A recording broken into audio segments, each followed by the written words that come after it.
Alright then guys, welcome back to another video from Reef Drama. And yes, eagle-eyed viewers, you may notice that something is different. Well, what else did you think that thumbnail meant? Of course, we've moved house. And yeah, it was a bit of a hassle, bit stressful, but we got there in the end. Basically, it's all about planning. And that's what I'm going to show you in this video and talk you through, give you some hints, some tips and some basic general advice, and also show you what I went through and how I did it. And before you ask, yes, everybody is still alive, all the corals, all the fish. I couldn't be happier. I'm going to throw you back to Friday evening where it all started. Roll the tape. Right then guys, so basically first step is obviously removing some of the water, draining it down and taking out all the rocks and the corals. This is so that we can kind of easily catch the fish. I've got a couple of nice big containers here. I think they're about 68 litres in total. I'm going to fill them right up to the top to start with so as I can get all the rock and everything in, but I will obviously have to drain some of the water out to be able to move it, get it into the car. You just saw there some of the containers and stuff that I've got and buckets ready for more water to be saved and take across to the new house. And now we're going to try and catch the fish.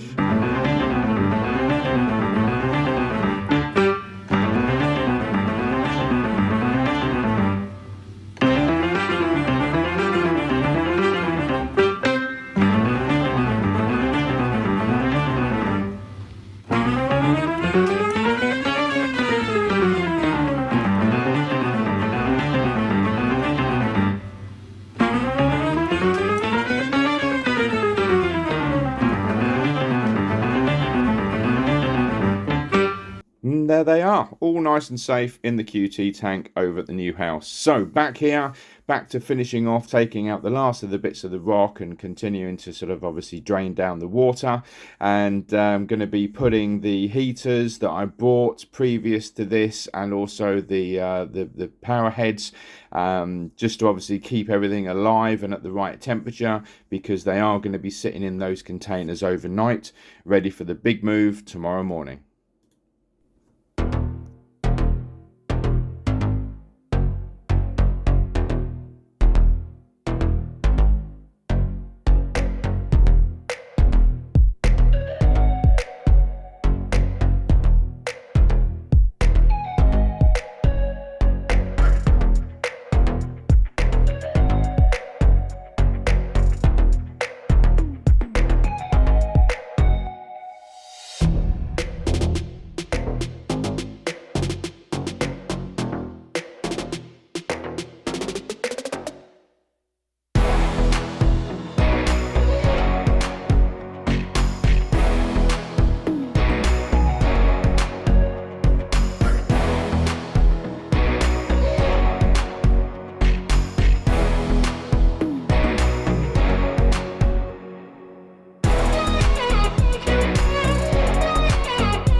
Alright, so we're still at it. I did actually save some sand which will be seeding the new sand that I've purchased once it's obviously moved across. But as you can see here, I'm using a dustpan to remove the rest of the sand. So that's a great tip. That's a great tool to use to get out any old sand that obviously you're disposing of, and then finally come in with the wet and dry or the shop vac just to get everything else out. Don't forget also to suck out any water that's in the weir before you remove any pipe work. And then what I'm going to do in a minute is, once all the tank is done, I'm just basically going to do the same with the sump.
Right then guys, well, whew, it's going to be carnage in here. If you've moved a tank before yourselves, then you probably know what it's going to be like in a minute when you see it. But yeah, unfortunately I didn't get any footage of the guys moving the tank out or bringing it back in to this house. However, they were absolutely amazing, and I want to give a really big shout out to them. So yeah, moving circles, removals and storage.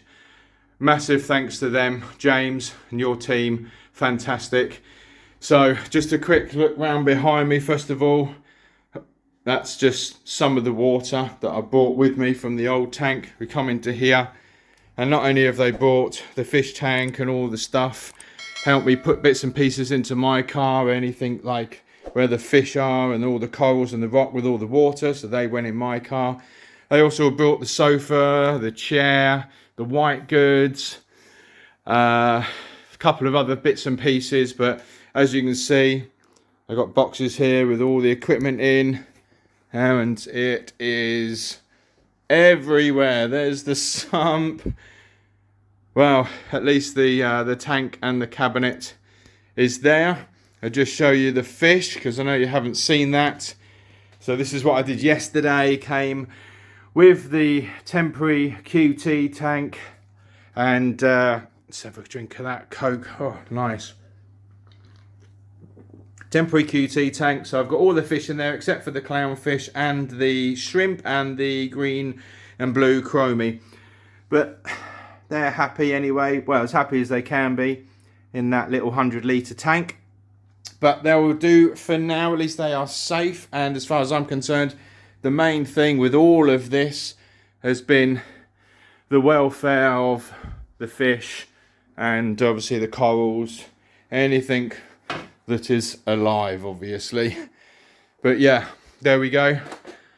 So I now am going to get on with basically putting it all back together again. Wish me luck, guys. See you in a bit.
Yeah, what a nightmare.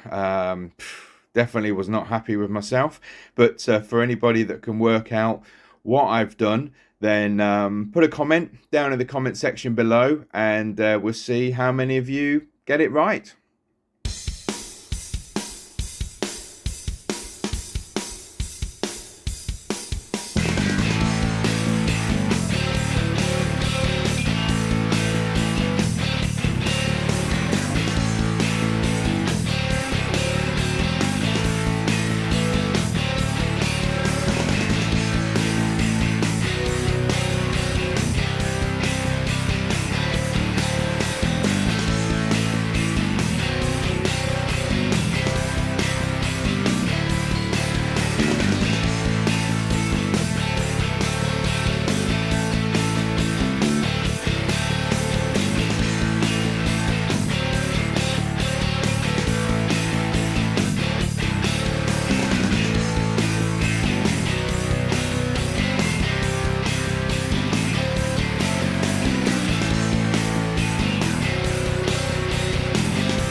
Right then, so just while we're installing the rest of the, or all of the sump equipment, because basically the sump's empty at the moment, and just got the main return pump going in there.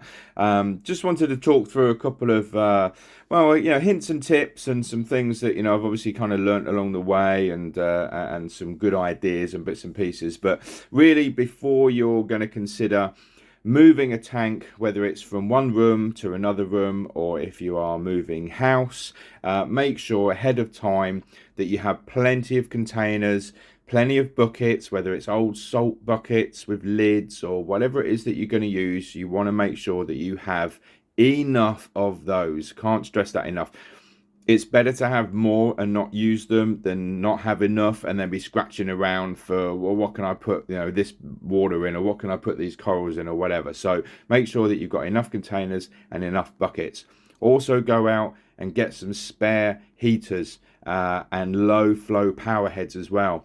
You know, if your corals rock are going to be in a container like mine was, they was overnight, and then obviously during the actual moving day itself. I mean, they were probably in the containers for, I don't know, 12, 15 hours, about 22 hours, maybe 21, 22 hours. You know, you're going to need to obviously make sure that they are up to the right temperature and they have some flow and a bit of oxygen going in there as well.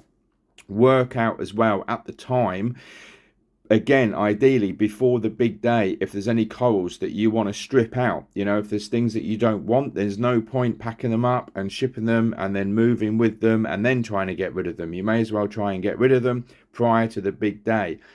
If you're into SPS, and you can clearly see that that I'm not, it's all soft basically because of you know, some of the fish that I've got in there. Certainly with piney creating lots of nitrates and phosphate, I would struggle to keep SPS anyway.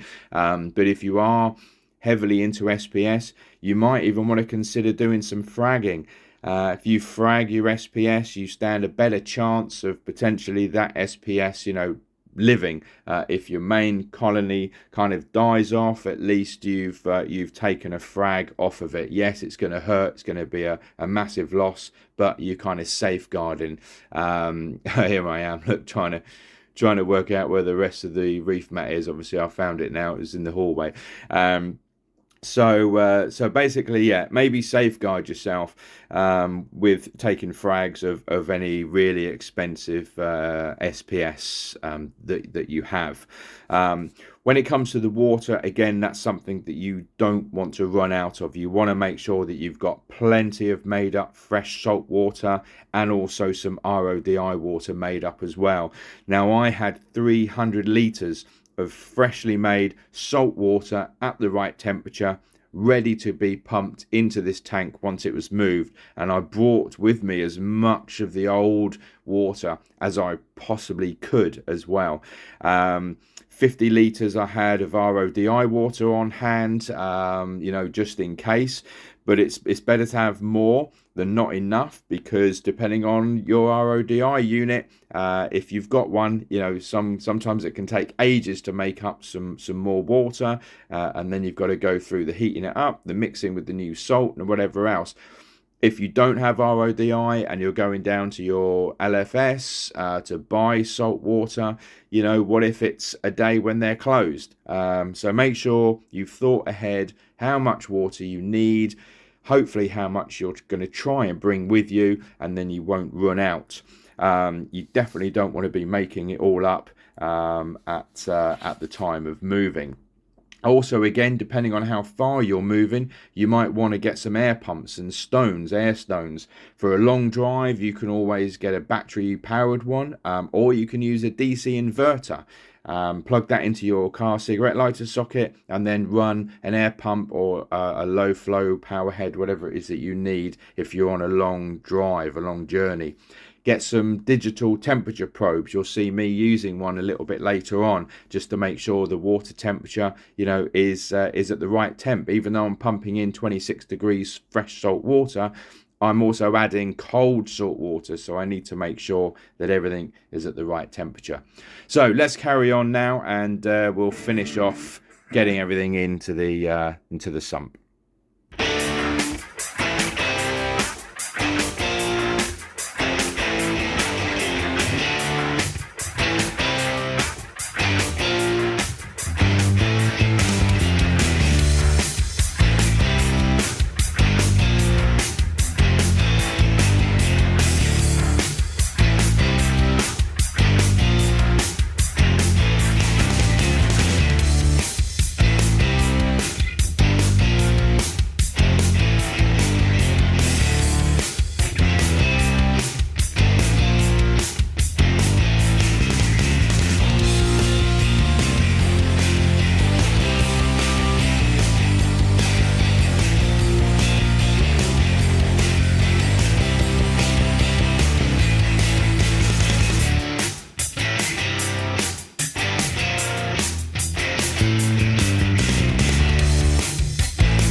All right, it's finally time for the big fill. So we've got me 300 litres of freshly made salt water going in.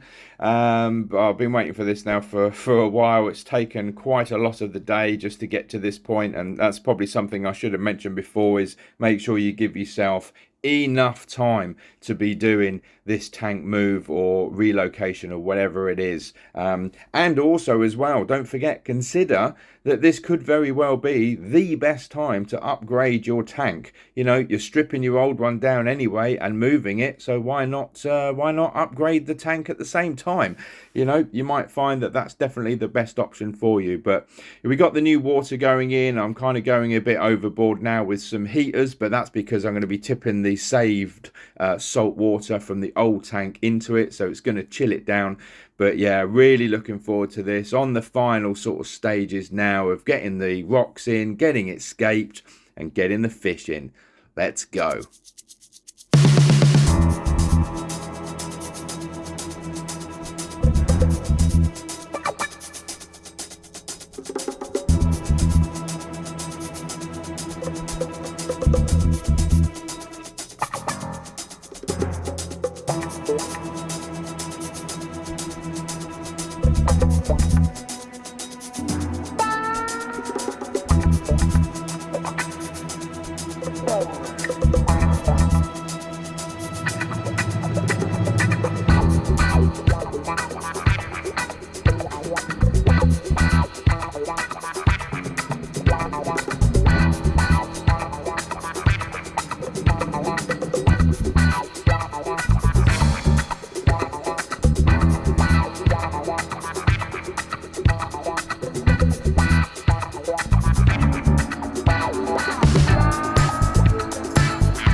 Well, as you saw there, unfortunately, I lost the last bit of the footage. But basically, we got to the point where I put the rocks in, couldn't see a thing because it was so cloudy, because obviously just putting in the new sand, and I just had to basically place them wherever I could. The following day it had cleared up, and then pretty much the footage that didn't record was me just scaping it how it is now. I still had the fish over in the quarantine tank over there. I definitely did not want to put them in until the rocks were how I wanted them, and obviously the water being clear, and as soon as the rocks were in place and I was happy with it, I then moved the fish over. Now the light's just gone out.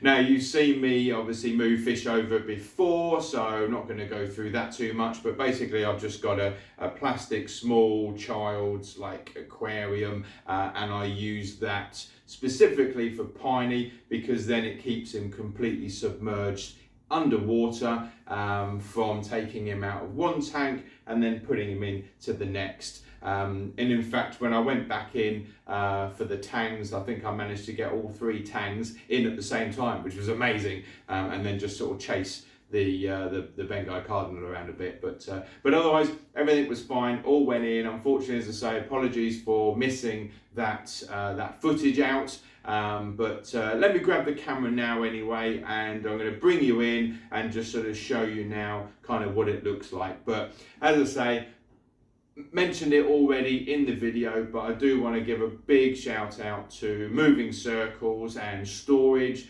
specifically to James and his team. They did an amazing job. Now I'll put all the information in the description below, so if you need to contact them and find out what they can do for you with regards to moving a tank, then yeah, give them a bell and or drop them an email and see what they say. Obviously UK only, but they're really good. Highly recommended. Highly recommended. Right, let's grab this camera and I'll bring you in and show you everybody. Basically, let's go. Right then, guys. So here we go. So obviously we've got to show Piney straight away. There he is, and we've got the Regal tang. We've got the purple tang. We've got the orange shoulder tang. Down over there, if I can zoom in, is the Bengal cardinal, and under, where is he gone? Normally under that rock, if everybody gets out the way, we can see the shrimp, but yeah, not seeing him at the moment, so we'll come back to him. But otherwise, all the fish that were normally in the tank are still alive and in the tank, so that's great. And we've still got, see, all the green furry mushrooms, all the mushrooms all up that rock there, Kenya tree. We've got the cabbage coral, sorry for the glare, the Zoa garden, another cabbage coral, finger coral, and what's that one? Mushroom toadstool. We've got some GSP over there at the back. We'll zoom into that, come back out. And then we've got the large Kenya tree. That's the one that keeps sending off the babies everywhere. Come out to the side. And again, more Kenya trees. Little tiny weeny one down there. Having a little look through from that end. And I'll tell you what, my favourite view of redoing this scape, I think, has to be here. So I'll try and block out that window behind me. So we've got this little cave, and if you look through, and I'll bring the phone in towards the tank, you can see all the way through to the Zoa garden beyond, which I think is pretty cool. I think that's probably my favourite view of the tank. Nice little view there from the side. So coming back to the main, let's open up the doors underneath and have a quick look at the sump. All the equipment is all obviously back in, and we've still got the little wee rock down there with the Kenya tree and mushroom toadstool on. And then if I put the flash on, put the light, there we go. We've got one of the clownfish, the other one is underneath there. There we go, there's both of them. And we've also got, dodging about, the green and blue chromie. So pleased to say that everybody survived the move. And this time it wasn't just from old tank that needed replacing because of the seal and into another one. It was a full-on move house and pack everything up, pack everybody up, and obviously transport them. But yeah, so there we go. Really happy with that. So all that's left for me to say really now is that, well, I hope you've enjoyed the video. Please comment down below if you've gone through this or if you're about to go through it. Please like as well. And if you know anybody that's going to be going through a big tank move or any kind of tank move, then you share the video to them as well. So that will really help with the YouTube algorithms, as they say. And I will look forward to seeing you next time on the next video. Bye for now. Easy go.